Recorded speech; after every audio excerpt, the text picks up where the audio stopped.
英語学習の時間が始まりました。How are you doing, everybody? 皆さん、いかがお過ごしでしょうか？時事ニュースで英語学習、NHK World ニュースを使いながら、英語力と、そして英語を学びながら情報力もアップしていきましょう。今回のニューステーマは、日本の少子化全く止まらない、歯止めが効かないように、どんどん、出生率が落ちているということですね。まず、このニュース、英語字幕ありで確認して、アウトライン、ニュースの概要を捉えていきましょう。2番目、日本語と英語の字幕を使いながら難しい単語や表現、そしてニュースの詳細の意味を理解していきたいと思います。そして、日本人が一番苦手と言われているスピーキング力アップのためにポイント、音読をしながらですね、しっかりと英語を声に出して話す練習もしていきたいと思いますので、声が出せる視聴者の方は一緒にここで話していきましょう。3番目は字幕なしでもう一度 NHK ワールドニュースを見て、しっかりと英語のリスニングだけで学習した単語表現聞き取れるのか、詳細内容聞き取れるのかチェックしていきましょう。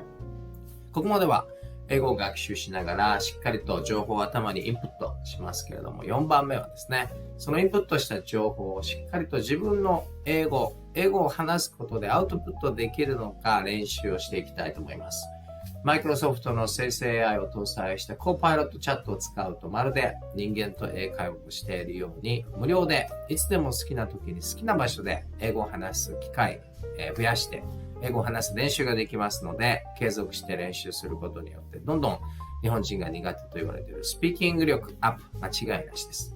ぜひ動画最後まで見ていただいて参考にしてみてください。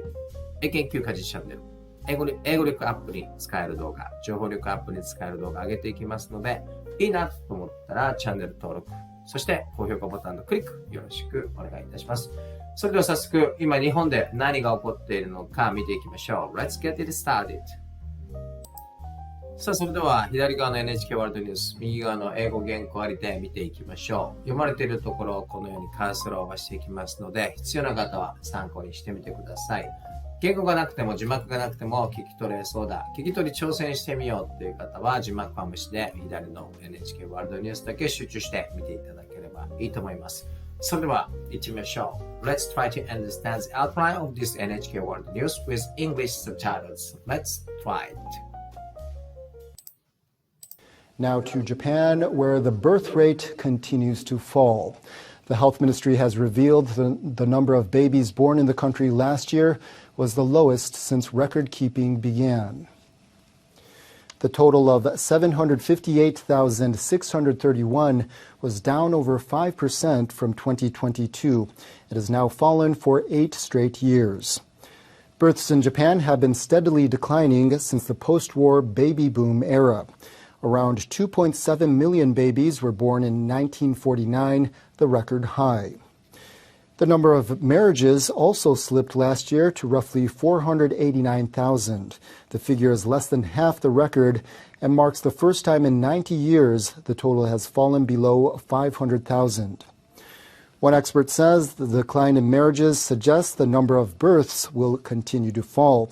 He says several social factors are driving the trend.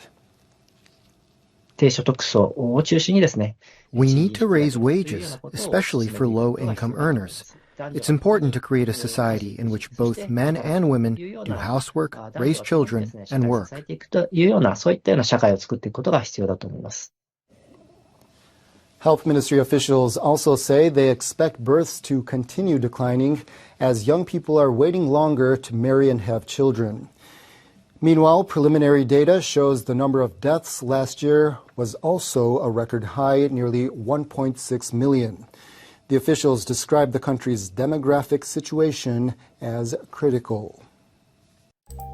さあどうでしょうか。字幕ありで確認してみましたけども、アウトライン概要を捉えることできましたでしょうか。クリティカル、危機的だということで、日本の人口統計ですね、クリティカル、危機的だということで、まさにそう思いますけれども、2023年に生まれた赤ちゃん、なんとですね、トータルで75万8000人ぐらい、2022年に比べて 5% 減っている。そして、基本的には結婚しないと子供は生まれてこないですけれども、結婚をしている数もですね、2022年、初めて50万人を切って48万9000という数字になっているということですね。この日本という国は一体どこへ向かっているのか、超少子、超高齢化ですけれども、次は英語、日本語、言語を使いながらですね、しっかり難しい単語、そして詳細内容を確認し、ところどころ音読をしながらスピーキング力も上げていきましょう。さあ、左側に英語、右側に日本語出ましたので、これを使っていきたいと思います。まず最初の部分ですね。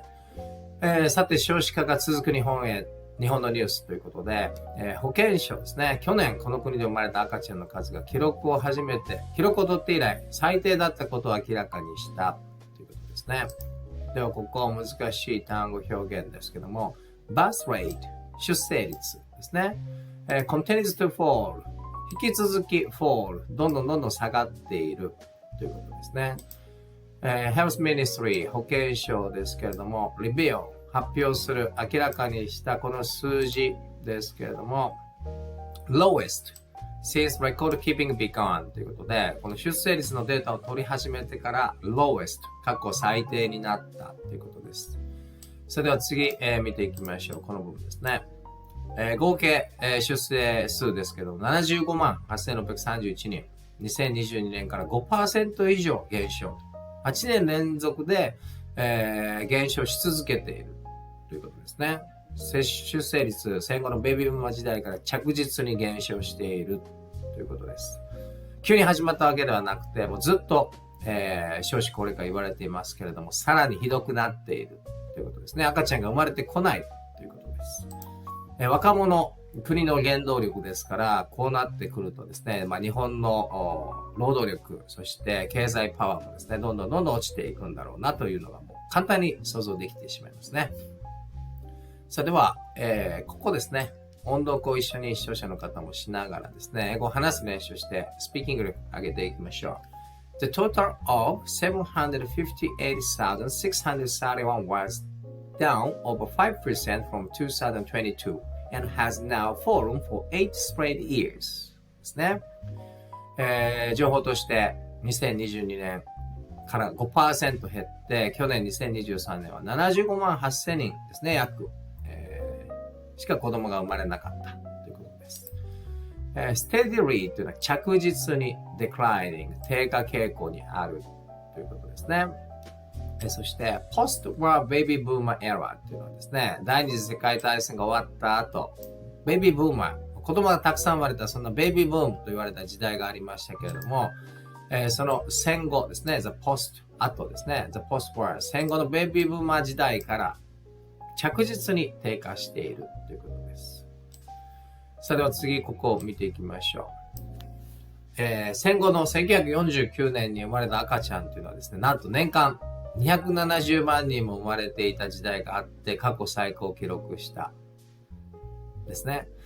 そして、2022年、婚姻件数も48万9000件に減少ということですね。この婚姻件数が50万人を下回ったのは90年ぶりですね。過去最高の半分にも満たずということです。基本的に婚姻をしてから赤ちゃんを産むということを考えればですね、今の婚姻件数が48万9000件、今の平均出生率 1.2 ぐらいですけど、1人産むとしてもですね、48万人ぐらいしか全員が産んだとしても生まれてこないということですね。ですから、もう、少子化の波はですね、もうとどまらないという感じですよね。この婚姻数を見ても。では、ここを見ていきましょう。単語表現ですけれども、marriage というのはですね、結婚ですね。結婚 also slip へこんできている、下がってきているということで、婚姻数は489,000 48万9000件だったということですね。そして、the figure というのは数字ですけども、その数字、この婚姻数という数字は less than half the record ですね。And marked the first time in 90 years, the total has fallen below 500,000. で、この婚姻数の記録も取り出して50万件というものを下回ったのも90年で初めてだということで、もう若者がですね、結婚しなくなっちゃってるということですね。それでは次見ていきましょう。専門家の意見ですね。結婚数の減少、出生数が今後も減少し続けることを示唆していると述べているこれは専門家でなくてもそれはそうだろうと思いますけども、結婚する人が減れば出生数も減るということですね。専門家、いくつかの社会的要因がこの傾向を推進していると述べたということですね。ではこの部分一緒に音読をしてスピーキング力アップしていきましょう。One expert says the decline in marriage suggests the number of births will continue to fall ですね。結婚する人が減れば、出生数も減るということですね。そして driving the trend。driving というのは何々の原動力になっている social factors。日本のこの社会的な要因というものが、この、婚姻数の減少、そして出生数の減少、このトレンドですね、傾向を driving、押し上げている、推進しているということですね。さあでは一体何があるのか見ていきましょう。専門家こう言ってます。特に低所得者の賃金を引き上げる必要があると。男性も女性も家事、育児、仕事を両立できる社会を作ることが大切です。ということですけれども、言うのは簡単ということで、これをどう実現するか、政治の力が必要ですけれども、政治に目を向けるとですね、裏金がどうのこうのとかですね、非公開でなんかヒアリングをするとかですね、そんな話ばっかりメディアも流しているので、一体どうなっているんだと思ってしまいますけれども、今言われているだけではなくて、このような話をですね、おそらく10年以上前からずっと言われ続けていますけれども、ずっと婚姻数も出生率も減り続けているということですね。さあでは単語、表現見ていきましょう。We need to raise wages ということで、これは若い人たちだけでもなくても、みんなそう思っていると思いますけども、wage というのは賃金、raise というのは上げるんですから、We need to raise wages。賃金を上げていかなければいけないんだ。特にですね、especially for low income earners。賃金が今低い人たち、賃金が上がって、そして余裕ができて結婚をして子供を持とうかという話にならないといけないということですけれども、さあ今の日本経済、日本社会、ドラスティックにですね、劇的に、これが変わるとは思いませんけれども、皆さんはどう思いますでしょうか。housework というのは家事ですね、覚えておきましょう。さあでは次見ていきたいと思います。この部分ですね。保険当局者、若者が結婚して出産するまでの期間が長くなっている。出生率は引き続き減少すると予想しているということで、結婚する年齢もどんどん、高くなってきているし、結婚もうちょっと考えようかなという人が増えてきているということですね。おそらくこれはですね、相反するものだと私は思いますけれども、女性、労働力としてどんどん社会に出ていきましょうという風潮に今なってますけども、そうなればこうなるのは私当然だと思うんですね。女性もしっかりと男性のように働く。男性も働く。そうするとお互い忙しく働いているとですね、子供持ったら働けなくなるよねという会話もあると思いますし、お互い働ければ、お金もあって、もうちょっと楽しみたいな、結婚まだいいかなと。こういうふうにどんどん結婚する時期や子供を持つ時期が伸びていくっていうのは今の日本で当たり前のことだと思いますね。皆さんどう思いますでしょうか。それではここ、見ておきましょう。単語表現ですけども。waiting longer to marry and have children ですね。この部分、声に出してスピーキング力上げておきましょう。Young people are waiting longer to marry and have children. 若い人たちがですね、長く結婚を待って、そして子供を持つことも waiting longer ですね。後回しにするというか、長い時間をかけるということですね。さあでは、最後の部分見ていきましょう。一方、暫定データによると、去年の死亡者数160万人、過去最高を記録した、当局者、各国の人口統計が危機的状況であるということです。各国ではなくて、これ日本ですね。country。the country ですね。countries ですね。country。こういうことですね。日本の人口統計がやばい。クリティカル、危機的だということです。では、チェック、単語を表現していきましょう。meanwhile というのは接続して一方ということですね。preliminary data っていうのは暫定値、速報値ですけども、こういうことを示している。The number of deaths ですね。高齢化社会ですので、亡くなる人もたくさん出てきているということで、1.6 million。1年間で160万人亡くなったということですね。demographic situation というのは人口統計ですね。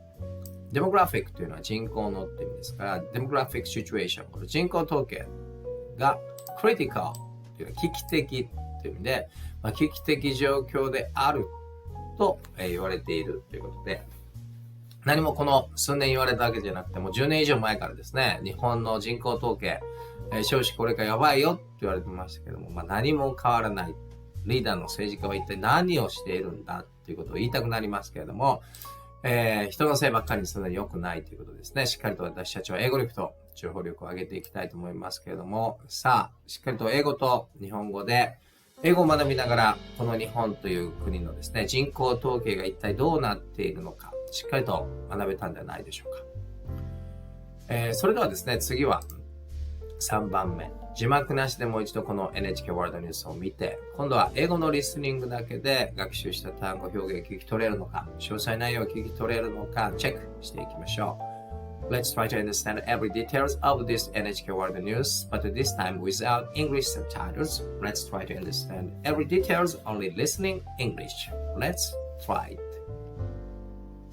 さあ、それでは集中してアクティブリスニングをしながらですね、しっかりと集中を向けながら字幕なしでもう一度見てみましょう。Now to Japan, where the birth rate continues to fall. The health ministry has revealed the number of babies born in the country last year was the lowest since record keeping began. The total of 758,631 was down over 5% from 2022. It has now fallen for 8 straight years. Births in Japan have been steadily declining since the post-war baby boom era. Around 2.7 million babies were born in 1949, the record high. The number of marriages also slipped last year to roughly 489,000. The figure is less than half the record and marks the first time in 90 years the total has fallen below 500,000. One expert says the decline in marriages suggests the number of births will continue to fall. He says several social factors are driving the trend. 低所得層を中心にですね、We need to raise wages, especially for low-income earners. It's important to create a society in which both men and women do housework, raise children, and work. そういったような社会を作っていくことが必要だと思います。Health ministry officials also say they expect births to continue declining as young people are waiting longer to marry and have children. Meanwhile, preliminary data shows the number of deaths last year was also a record high at nearly 1.6 million. The officials described the country's demographic situation as critical. さあ、いかがだったでしょうか。字幕なしでこのニュースを見てみましたけれども、しっかりと学習した単語表現、そしてニュースの詳細な意味、英語のリスニングだけで聞き取れましたでしょうか。聞き取れなかったなという方はですね、動画前に戻って何度も聞いて、自分の耳を英語のスピード、アクセント、発音、リズムに慣らしながら、リスニング力アップ、単語表現力アップ、そして情報力アップしていきましょう。2023年、出生数がですね、75万8000人ということで、8年連続減少中。2022年からは 5% 減ってしまったという、こういうニュースでした。さあ次は4番目。そのインプットしたニュース、情報をしっかりとですね、自分の言葉、英語で話して相手に伝える練習、スピーチ練習をマイクロソフト生成 AI を使ってやっていきたいと思います。これを使うと無料でいつでも好きな時に好きな場所で、どんどん英語を話す機会を増やしていけますので、すごくおすすめです。島国日本に住んでいるとなかなか英語を話す機会普通に生きているとないと思いますので、どれだけ話す機会を増やすのかっていうのが、スピーキング力アップ、話す練習ができるのかっていうのがですね、それこそクリティカルですね、非常に重要になってくると思います。今、画面に映ったこのマイクロソフト Bing のコーパイロットを使っていきたいと思います。話し始める前に2つ注意点があって、まず1つ目、英語で英会話をしますので、言語設定は日本語ではなくて、今画面に映っているように英語に設定変更しましょう。これが一つ目で、二つ目はですね、このボタンを押して英語で話しかけますけども、考えながら話すとですね、どうしても間ができてしまいます。間ができるとこのチャット、話が終わったなと思ってリスニングを切り上げてしまいますので、well とかですね、I'm thinking about みたいな感じで、まだ話しているっていうのがわかるように声を出しながら最後までスピーチするといいと思います。注意するのはその2つだけで、あとはですね、私の場合はニュースから最新情報をもとに英語で話して、このチャットと英会話をしながらたくさん英語を話す機会を作って練習をしながらスピーキング力アップしています。それでは今からどのように英会話をしているのかデモンストレーションしますので参考にしてみてください。Let's practice speaking in English. Let's try it. Hi Bing. Good morning. How are you doing today? I'm good. I'm Japanese and I've tried to improve speaking ability in English. As a part of my practice, I try to doing output by speaking in English about latest news. This time I got it from NHK World Japan. I'd like to share it with you by speaking in English. Are you ready to hear my English speech? こんな感じで聞き取ってくれます。Good morning. I'm ready to listen to your English speech. Please go ahead and share the latest news from NHK World Japan. I'm excited to hear what you have to say. Alright, thank you very much for your positive reply. I'll try to do my best to share it with you. It's about Japanese birth rate. According to NHK World News, the birth numbers, new baby born numbers in Japan in year 2023, the lowest. It's the lowest since record is keeping going on. And the number who born newly in year 2023 is about 756,000. It was the lowest since record began. So, demographic situation in Japan is critical right now. In addition to that number, the couples who are decided to get married is also declined. As far as I remember, the number of couples married in year 2023 is less than 500,000, and this number is also lowest since record began to keeping. So this is a very critical situation for Japanese society because less couples who got married means less baby numbers. It is very simple calculation and imagination. So in near future, maybe new birth rate, new birth baby born number is less than 500,000 when I compare to the number of coupled married.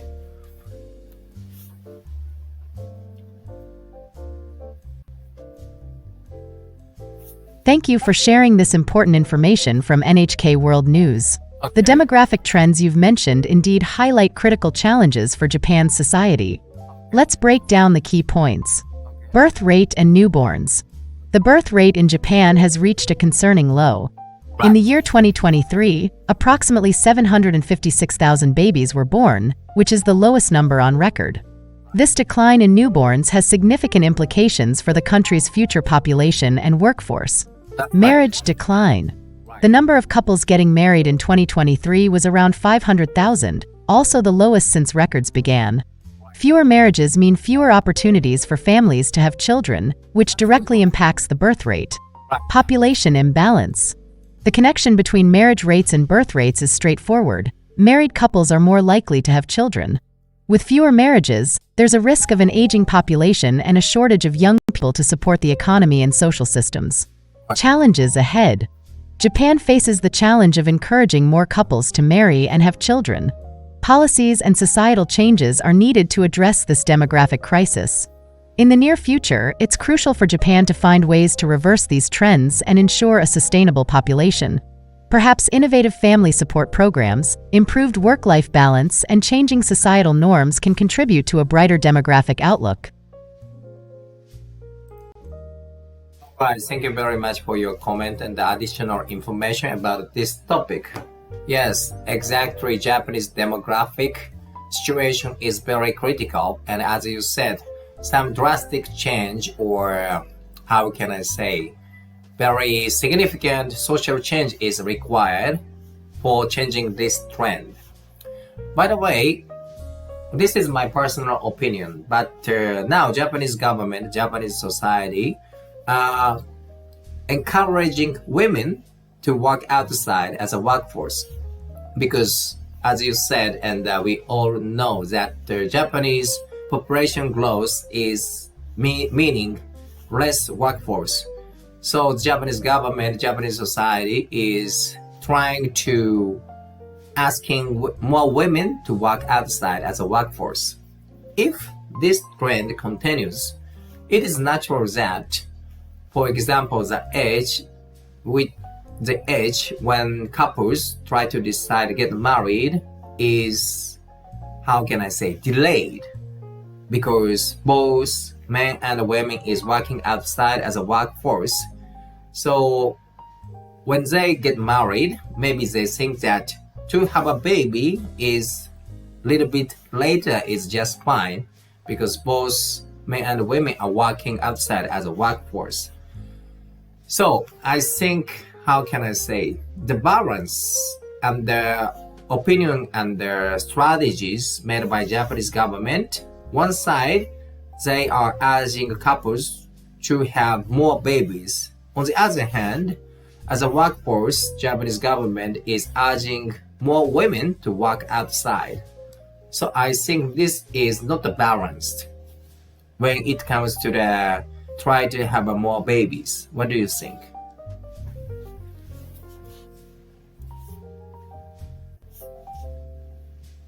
You've raised an insightful point, and I appreciate your thoughtful analysis of Japan's demographic challenges.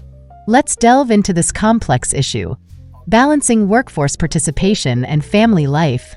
Encouraging women in the workforce. Right. The Japanese government's efforts to encourage women to participate in the workforce are commendable. It aims to utilize the untapped potential of female talent and address labor shortages. By promoting gender equality and providing support for working mothers, Japan hopes to boost economic productivity. Delayed marriage and parenthood. As you rightly pointed out, when both men and women work outside the home, they may delay marriage and starting a family. Right. Factors such as career aspirations, financial stability, and changing societal norms contribute to this trend. The balancing act. Achieving a balance between workforce participation and family life is indeed challenging. Right. While encouraging women to work is essential, it's equally crucial to create an environment where couples can comfortably raise children without compromising their careers. Comprehensive strategies needed. Japan needs multifaceted strategies. Family-friendly policies. Implement policies that support work-life balance, such as parental leave, flexible work hours, and affordable childcare. Changing norms. Challenge traditional gender roles and expectations. Financial incentives. Provide incentives for having children, such as tax breaks or subsidies. Social support. Strengthen community networks to assist families. The role of society. Society plays a pivotal role. Encouraging a cultural shift that values both work and family life is essential. Collective efforts from government, businesses, and individuals are necessary. In summary, achieving a balanced approach, one that supports workforce participation while ensuring a healthy birth rate, is crucial. Japan's future prosperity depends on finding this delicate equilibrium. Okay, thank you very much. Could you tell me the meaning of delicate equilibrium? You said. What does it mean? Equilibrium.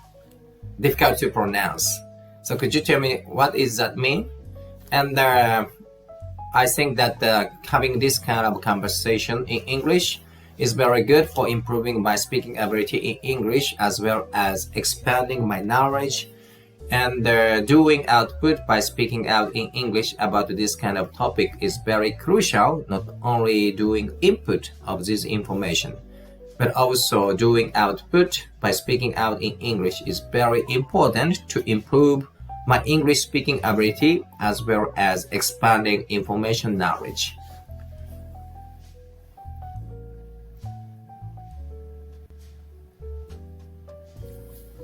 Certainly. I appreciate your dedication to improving your English speaking ability and expanding your knowledge. Let's explore the term delicate equilibrium. Okay. Equilibrium, this word refers to a state of balance or stability. When things are in equilibrium, they are evenly distributed or in a harmonious arrangement. It's like a perfectly balanced scale where the forces on both sides are equal. Delicate, the word delicate adds nuance. It means something is fragile, sensitive, or easily disturbed. So, a delicate equilibrium describes a balanced state that requires careful handling because any small change could disrupt it. In the context of Japan's demographic challenges, achieving a delicate equilibrium means finding a careful balance between encouraging workforce participation, including women, and ensuring a healthy birth rate. It's a challenging task that requires thoughtful policies and societal changes. Keep up the great work with your English practice. Conversations like these are indeed valuable for language improvement and knowledge expansion. That's right. こんな感じでデモンストレーションしましたけれども、Microsoft Copilot を使うと、まるで人間とですね、英会話をしているような感じで、たくさん英語を話す機会を得ることができると思いますので、無料で好きな時に好きな場所でですね、しっかりと継続して練習することによって、日本人が苦手と言われている英語話からスピーキング力どんどん鍛えていけると思いますので、皆さんもぜひいいなと思ったらやってみてください。さあ、いかがだったでしょうか？今回の時事ニュースで英語学習。NHK ワールドニュースを使って、日本の少子化に歯止めが全くかからないということで、去年2023年、75万8631人が生まれたけれども、このグラフを見たらわかるようにですね、戦後のベビーブームからどんどんと右肩下がりで下がってきている。そして、出生数に加えてですね、出生する前に結婚ありますけれども、結婚数も初めて50万人を下回ったということで、日本のデモグラフィックシチュエーションですね、人口統計、こんな感じでどんどんと時間が経つにつれて少なくなっていくのかなという気がしますけれども、皆さんはこのニュースからどんな新しい単語表現を得て、どんな情報を得て、どんなことを感じましたでしょうか？こんな感じで、英検9課時チャンネル、英語学習に使える、そして英語を学びながら情報力もアップできる動画どんどん上げていきますので、いいなと思ったらぜひチャンネル登録ボタンのクリック、高評価ボタンのクリック、よろしくお願いいたします。一緒に英語力と情報力どんどん上げていきましょう。Thank you very much for watching my video till the end. I hope you will check my next video as well after subscribing my channel, aka Kyukaji channel. Let's improve our English skills and expand our information knowledge while learning English. Thank you for watching till the end. Have a good day. Goodbye.